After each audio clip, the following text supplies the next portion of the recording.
Instead, our Twitter question for the day seems to come from a couple of viewers who are concerned about the Real ID bill and want to know what's going on that. So we start with you, Representative Drazkowski. Yeah, it's passed through the Transportation Committee of the House. I think it's on its way to the Ways and Means Committee, and I expect it's going to pass through there. It's some of us. I think it's the Republicans are pretty supportive of the bill. There's some of us. I'm one of them who has hesitations about it, and it's when we voted in 2009, and many of us were here then.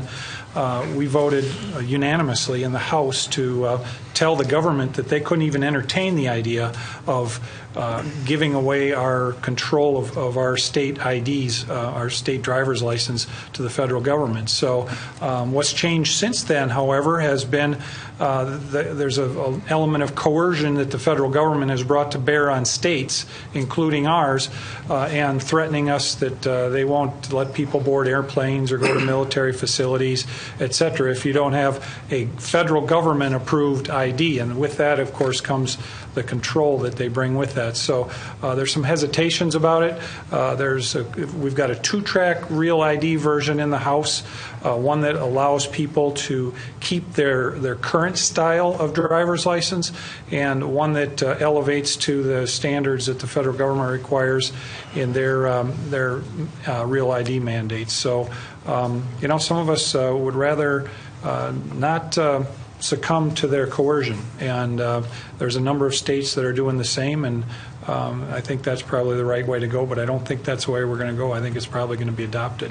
I find it kind of sad that we have to have a discussion about whether or not the federal government has the right to dictate to us whether or not, or what kind of driver license and state ID we have to have due to the decree of federal government. I've been opposed to the Real ID bill, as most people know, ever since its inception back in 2004, when it was passed in the dead of night at 2:30 in the morning by Congress, and they did not have a roll call vote on it. There was no committee scrutiny on the whole concept. It was added to a military appropriations bill that had to pass, and that's how we got the Real ID by the federal government.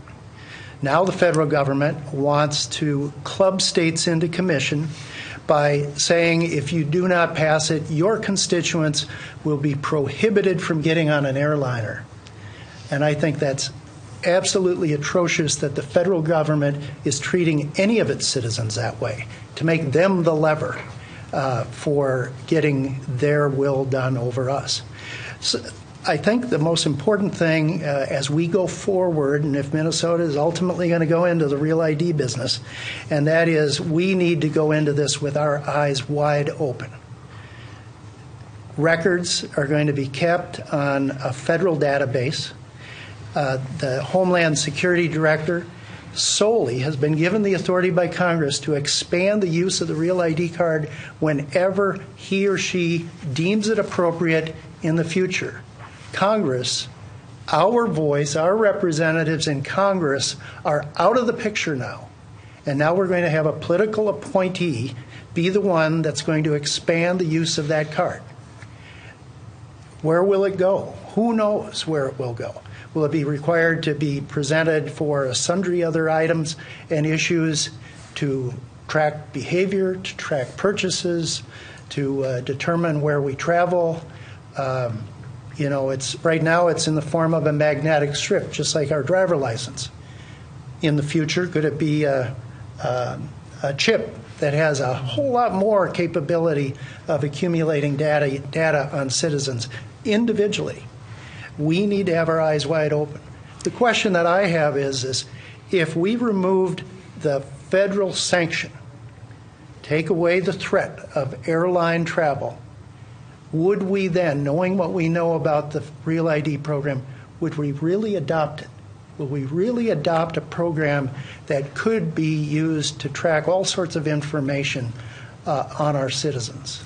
And interestingly, because of the argument that he outlines and the one that I did, it barely passed in committee. It passed by one vote, and I'm guessing they probably had to twist a few arms to get everyone to vote. That would be my guess. So literally just passed out of committee with one vote. So I think it might even be problematic on the floor. Well, we'll be watching it. I suspect we'll have an opportunity to talk some more about it before the session is over.